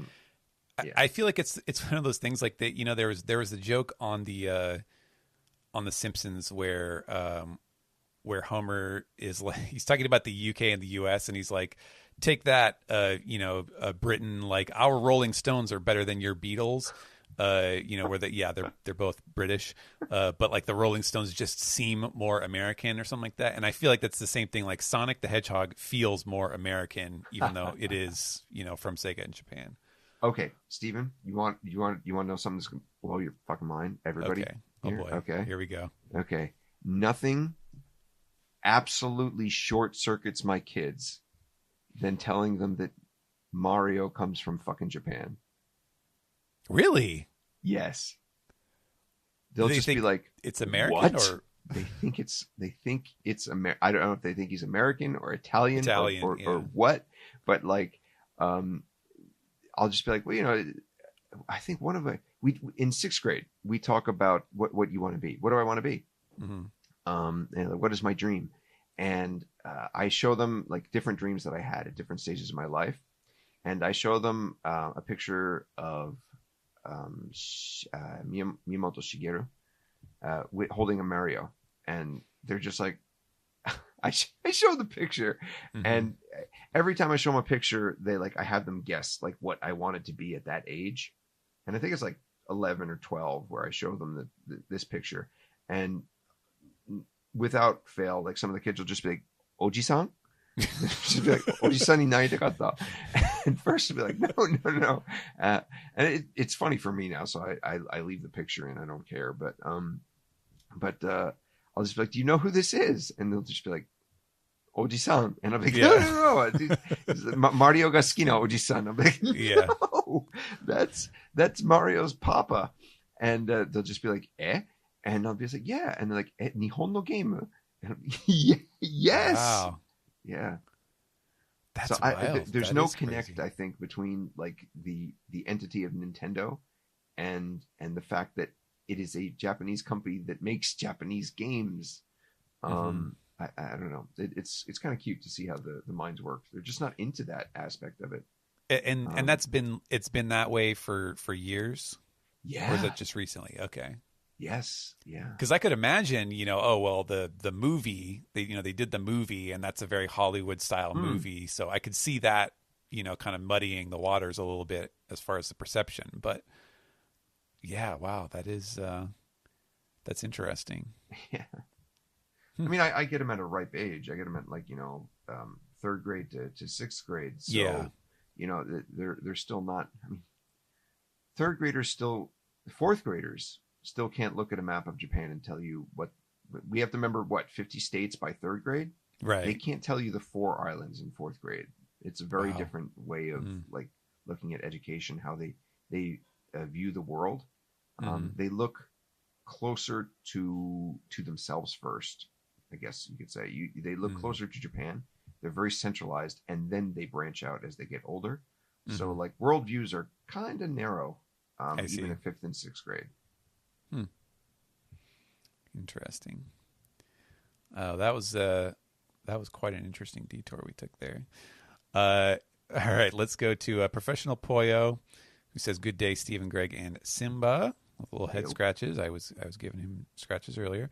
It looks like we got a bunch of cool cast announcements for One Piece Season 2, but we know the one we are all clamoring to know about, our little blue-nosed guy, Chopper. So my question is for Greg, and you don't feel that you need to answer. How concerned were or are the live-action crew about bringing Chopper to real life? I can't imagine the struggle they would have to bring such a cartoony and complicated design into reality, while also probably knowing fans would riot if they left him out. I have not seen much of anything about what they have planned for handling Chopper, so I'm just curious is all. And yeah, at the time that we are recording this, they definitely have unveiled, I think, 2 groups of cast members as of this. By the time this episode comes out, maybe they will have shown off more, but that they've definitely not gotten up to talking anything about Drum Island. So it's tough to talk about Chopper because the reason being largely because people do not know how Chopper will be depicted. And to say anything about that, to like, oh, this department was concerned about it, or that department was concerned about it, would be spilling the beans on like in what direction they are heading. Sure. The only thing I could say is in terms of, directly to your question, in terms of concern, is Chopper is a major concern, or at least was years ago. I know this sounds weird to say, but yes, years ago, because how to handle Chopper was already settled quite some time ago. Okay. Especially after the success of the first season. But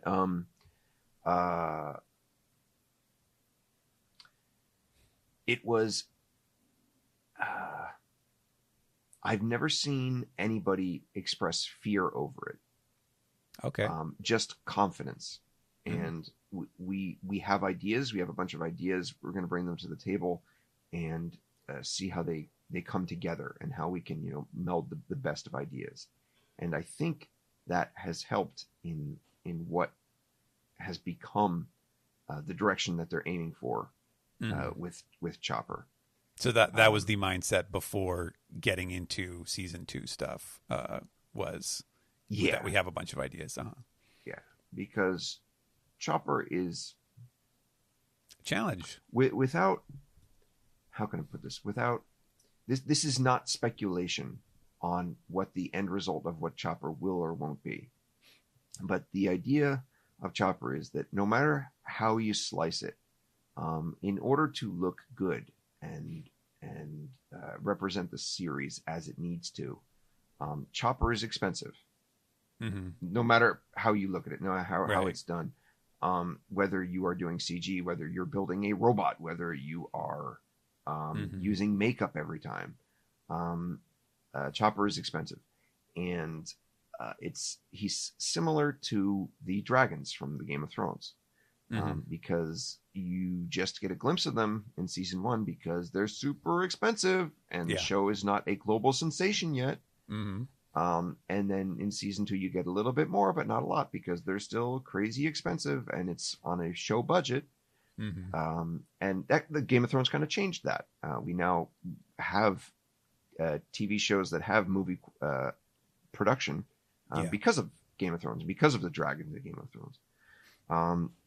And I think part of maybe even seeing that is when Oda was like, okay, maybe we can do this One Piece thing since it's come to this point. So it was not whether we can do it or not. It's will the show be able to support Chopper in the proper way? Sure.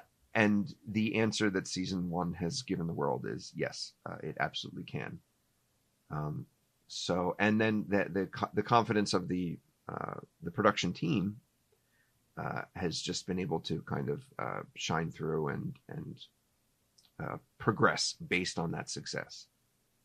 So, cool. Confidence is how they've approached it, is what I would say. All right. Interesting answer. Our last question on Discord comes from Wisdom Pythagoras, who says, "Hey, SGS.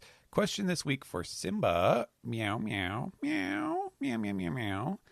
Thanks, SGS. Simba, what do you think? Come here." Oh, he's just looking at me. Yeah, he's just staring at me. Oh, here he comes. Hey, buddy. Okay. I gave him some head pats for you. All right. Thank you for that question there. And we have a few more on Twitter, which, again, if you would like to send yours in, hashtag SGS Sensei is what I will be looking for to bring that up. And our first one here is from Ectomanam, at Ectomanam, who says, "Is there a deal you always is there a detail you always comment on if you see it show up in a chapter? For example, whenever Dragon shows up, I always excitedly comment, 'Dragon frowned' if he has frowned, or 'Dragon smiled' if he has smirked. It's my One Piece auto response." So I know Zach's. Yeah. It's strawberry. I love that all these years later. That's interesting. I think I used to. When I was big into like character mistakes and stuff, I think it was always like, oh, Zoroastrian on the wrong hip, or something like that, or Nami's log pose. That was one. Does she have the log pose or not? And another one was Usopp's armband. Does he have the armband or not? And those are all mistakes. But is there anything that like? Yeah. Let's see. If you have his hat. That's an interesting question. I really thought about that one. Wow. Yeah. I don't know if I have a good answer for this question. That's how I would put it. I guess, and this is a little bit of bias, I think. You got me thinking in that direction because you mentioned Dragon. But every time that Dragon shows up, I do look for the wind marks. Or every time it's implied that Dragon is around, I do look for wind marks because those have been kind of a staple of him. Right. Anything else? There have got to be, because there are a lot of details. I just can't think of anything, and I think I've just ingrained them in, like, I've automated a lot of the looking for those kind of things. Yeah. I mean, I don't know. I guess I would say I always pop off when I see Morgan's. I just love working with that character. His text is always fun and very colorful, so that's always a treat whenever he shows up. Oh, which of Blackbeard's teeth are missing? That's one. Brooks' skull crack, if he has this crack or not. Yeah, we saw. Yeah, we get a little cut of Blackbeard when Vegapunk mentions the people with the name of the D, and they're all like, like as though they just hear him say that, in the ether. But we don't see any missing teeth from Blackbeard. Must have been drinking some milk. Yeah, exactly. All right, interesting question. Yeah, I guess my answer would be I automatically default to looking for mistakes. It's just kind of fun. I mean, it helps you. I mean, what is the point of mistakes? Like, are you looking to find fault? I'm not looking to find fault. I'm looking for what points Oda pays attention to, and puts importance on. Yeah. And if you can kind of do that, then you can work your way backwards to seeing what is important to Oda when he's drawing the series. And sometimes it's just it is just a mistake. You'll forget something, but like, I don't know. There are definitely cases where I've learned about the series and I've learned about what's important to look at based on the mistakes. Because if it's not important to Oda, then maybe it's not that important in the spectrum of things. And of course, there are cases that are not like that. But and sometimes those, if you're trained to look for it, sometimes those things, such as Sanji's eyebrow, end up actually being, I don't know if plot point is the right thing, but it's it's a detail that is, rooted in kind of the evolution of his body and his characteristics. Man, fucking the whole Vinsmoke family drawing them must just drive him up the fucking wall because he has to be on point with that now. Yeah. Well, he made that bet. He's got a lie in it. Yeah. All right. And our other comment from Twitter is from the man with a million questions at Champagne Bala. So he's got a couple rapid fire questions. Now, the first one here, we did kind of talk about this. Is everything okay with Oda when we get short chapters? And I think the short answer to that was basically yes. As far as we know, yes. Doesn't seem like there's anything going on. Yep. Lafitte has been missing. What is he up to? When did we see Lafitte last? Lafitte, Lafitte could be up to something. And with the ability to fly, you can make a lot of arguments for where he can get quickly. And because we don't know limits on the warp. I mean, I don't think he can literally warp from island to island yet. For Augur, yeah. But I think the person with the greatest opportunity for mobility at this point in the crew is probably Lafitte. So I don't know, maybe something based on the pudding stuff. Because last time we saw him, he was in I don't want to say throne room, but he was in like the captain's quarters, right? Was he not? Was he not in there with everybody? I don't remember the movements of the various members of the Blackbeard crew are a little bit complicated, and last thing that's solidly in my mind is the cover story. Unfortunately, okay. Everything that's happened on Kaizokujima, because it was, Island. As you say, it was just kind of all happening at once, so many things, and I haven't reread it. Is fuzzy, so I don't remember exactly where Lafitte is or where he was last spotted. But the last thing in my memory is the cover story we're putting. Yeah. And of course, the thing about the Blackbeards is, by their nature, they always seem to pop up when you least expect them. That's just kind of what they do. So true. And speaking of Blackbeard, do you think he will have Pizarro move Pirate Island Hachinosu to Elbaf? I don't know if Pizarro can do that.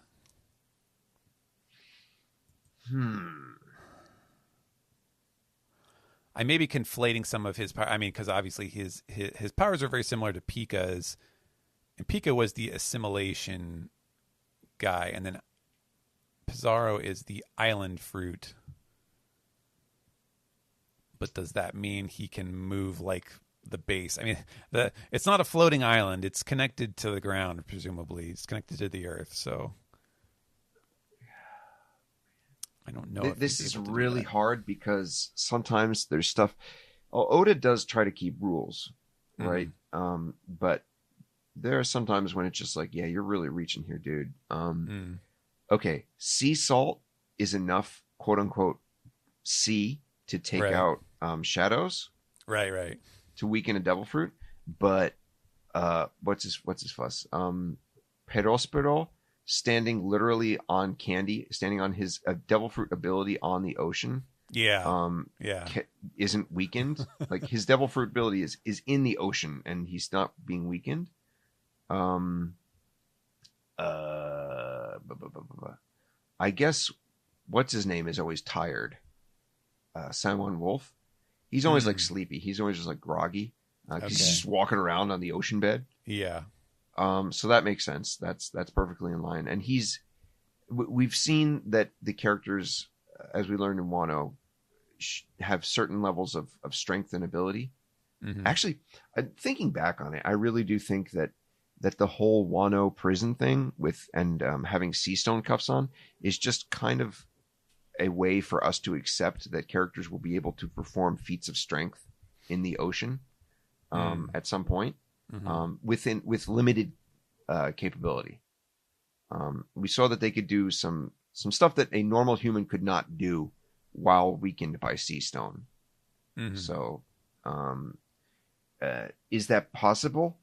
Based on what we saw from Wano and based on what little we know about weakening of specific devil fruit powers based on proximity to the ocean, I think it is possible.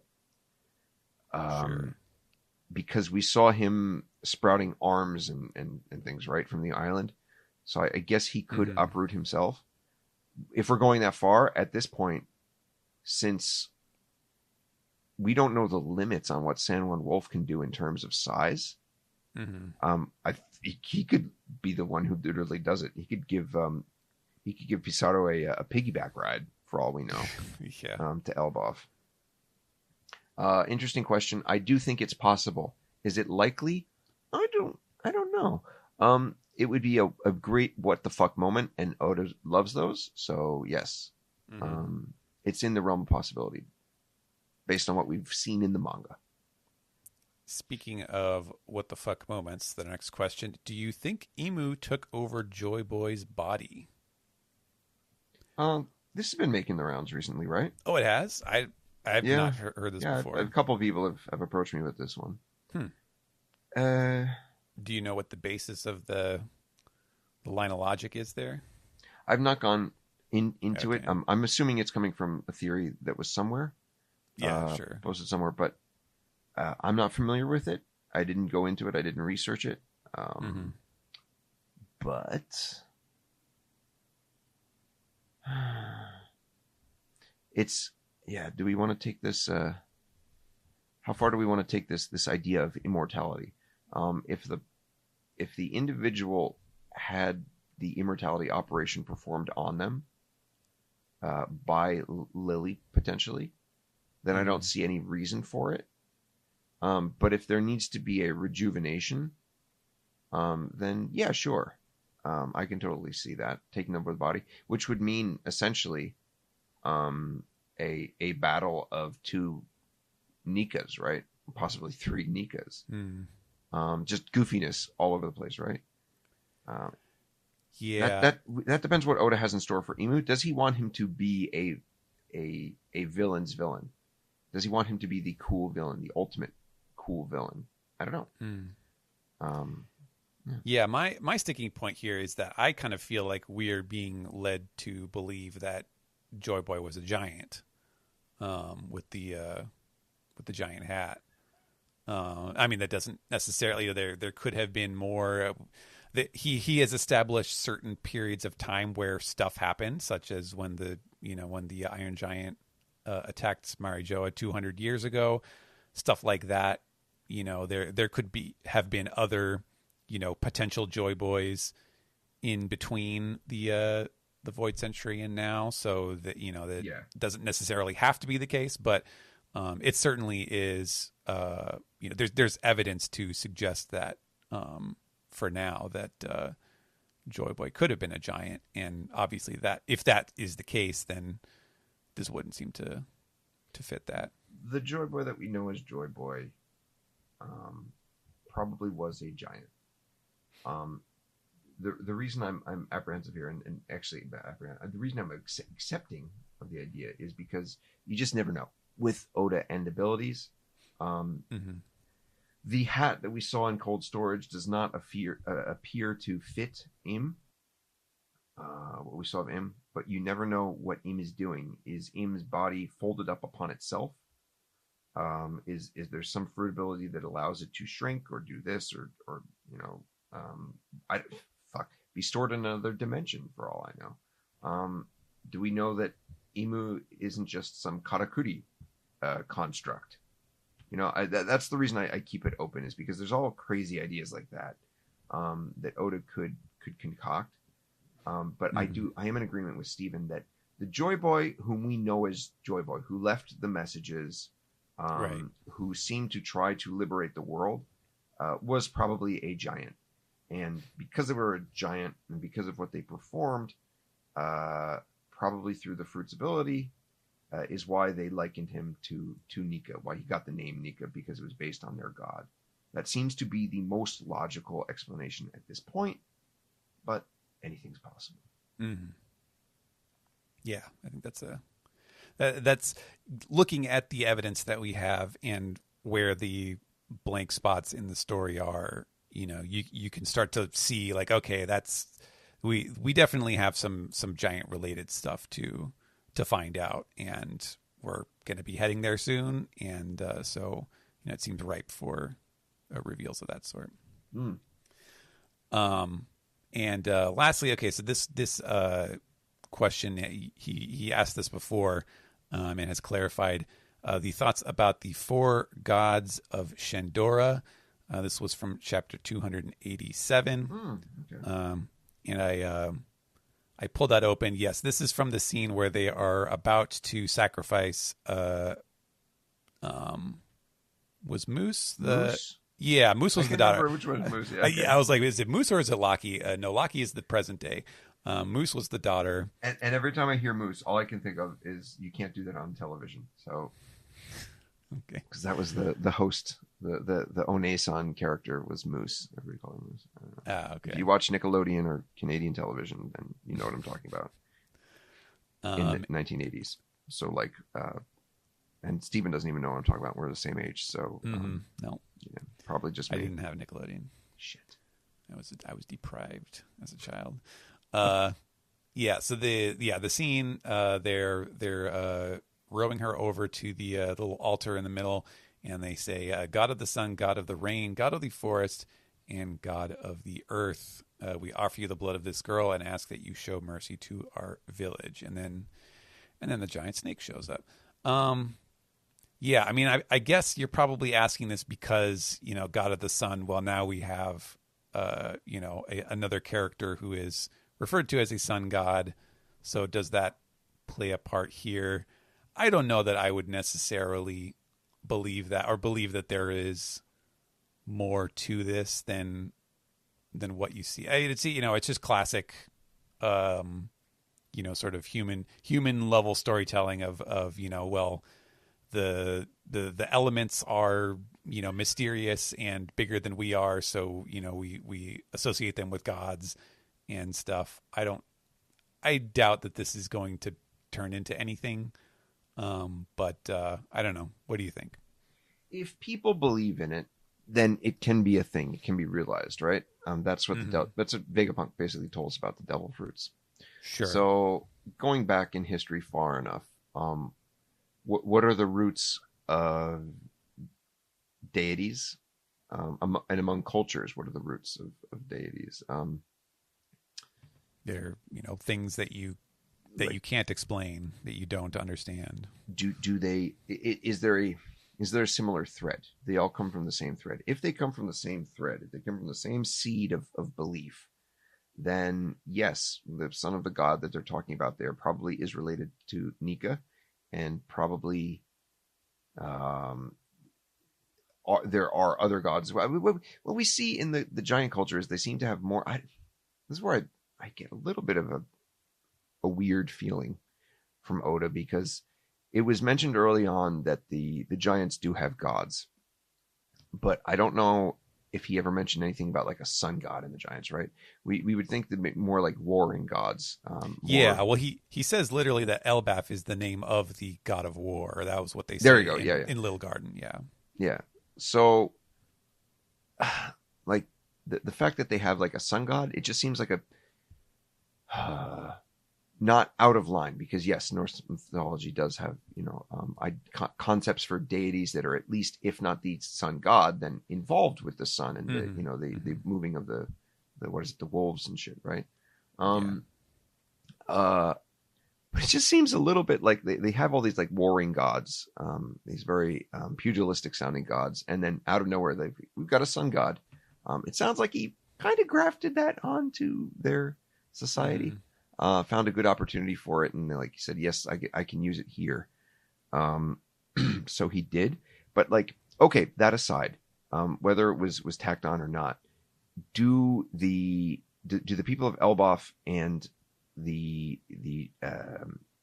Shandians, do they have a common ancestor and therefore a common belief in the deities? If they do, then yes, who they're referencing there as the god of the sun is the, not primordial, but the ancient concept of Mika. Sure. But if they don't, if they were separate societies, and we don't even know that normal-sized humans, I don't think we know that normal-sized humans are indigenous to this world, that's one of my ideas.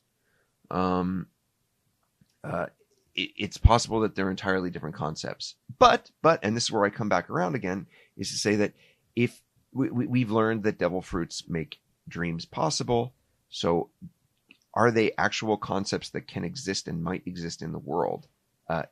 Possibly, yes. If they were turned into devil fruits, then yes, it's entirely possible. So it's really a complicated question. It depends how deep you want to think about it, and it's impossible to answer just because we don't. It's impossible to answer with a sense of certainty, just because there are too many gaps in what we know about the cultures of the world and their relationships to one another at this point. Yeah. But as Stephen has said, we are heading to Elbaf, which is one of the core concepts of these gods and probably the history of the world. So you probably don't have to wait much longer to find out. Yeah, hopefully. But yeah, I think that is our last question on Twitter. And well, would you look at that? We are almost at exactly 2 hours once again. Every time, Stephen, I'm like, this is going to be the week where we do an hour and a half, and it's going to be amazing. It's going to be beautiful. No. All right. Cool. We've talked our way through 2 hours. So yeah, let's thank you all for your questions. Once again, if you forgot, you can either get hooked up on our Patreon and ask questions on Discord, or take your chances that we will last long enough to get to the Twitter questions with that hashtag SGS Sensei. And yeah, let's why don't we just go round this show off? All right.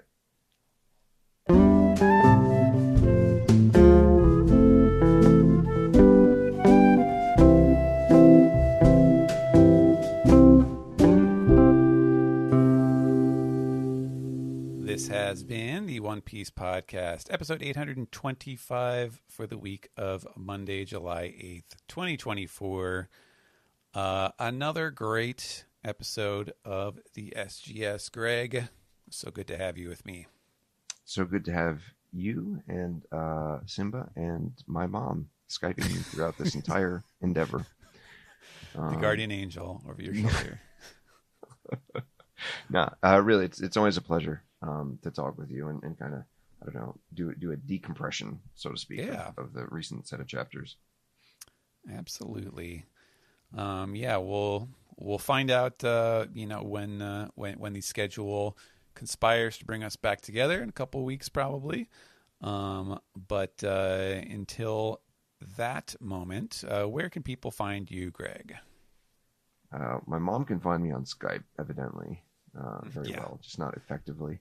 Otherwise, on Twitter, I'm Ochimusha108, and you can find my articles on One Piece on one-piece.com, and they're available in English and Japanese. Yeah, and your big 200, is that? Do you have a time frame for that, or is it just coming? Yeah. Probably mid August or so. I think we're going to be able to start rolling some things out. Yeah. Cool. And also, you know what? Why don't I just go ahead and announce it here? Is because we don't usually do this kind of stuff at the end.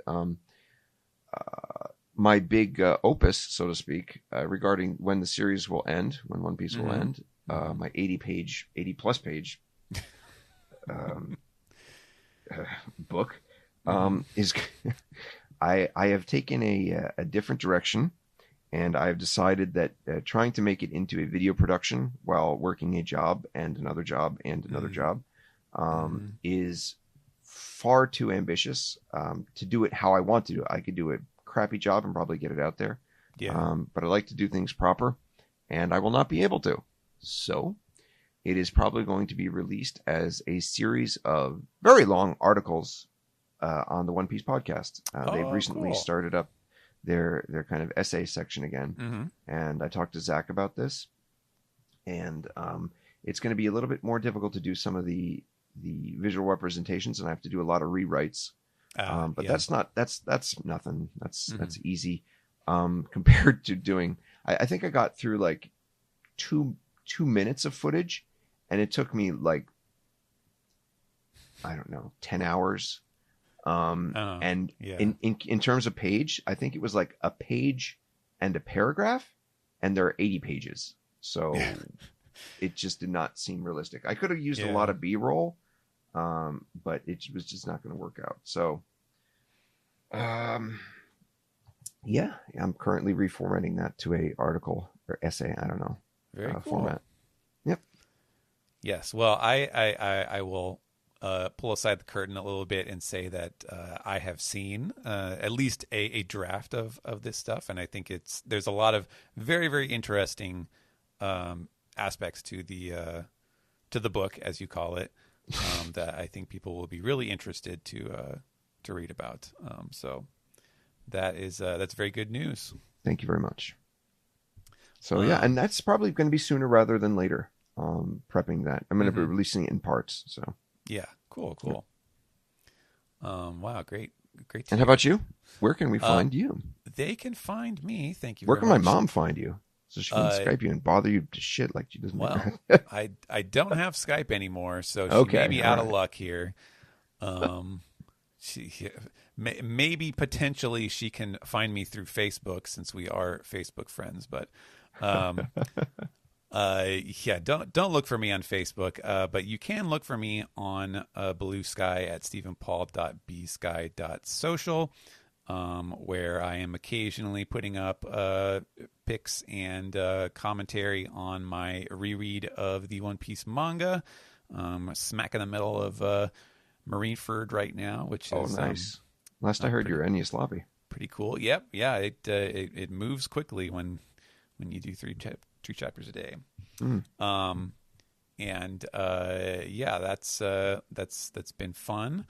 You can always, of course, follow One Piece and the other Jump series that I do, Akane Banashi and Showa Shoten. Those are always on the Shonen Jump app or MangaPlus, whichever source you like to use. I recommend all of them. There's always other stuff too, but I tend not to publicize it too much. But the podcast, of course, if you're listening to this, you probably know how to find it, but all the usual social media places. If it's there as if we are there, we are there as One Piece Podcast / One Piece Podcast. So you can follow us where you like. Definitely like and subscribe. Write some reviews on the Apple Podcasts app. That's always good for us. Let's see. I think I've covered the bases now. So for the One Piece podcast, we'll see you again. The two of us in particular, we will see you again in a couple of weeks. My name is Steven. And I'm Greg. And Simba had to leave the room. He was fussing and meowing up a storm, so just imagine you can hear him. Meow.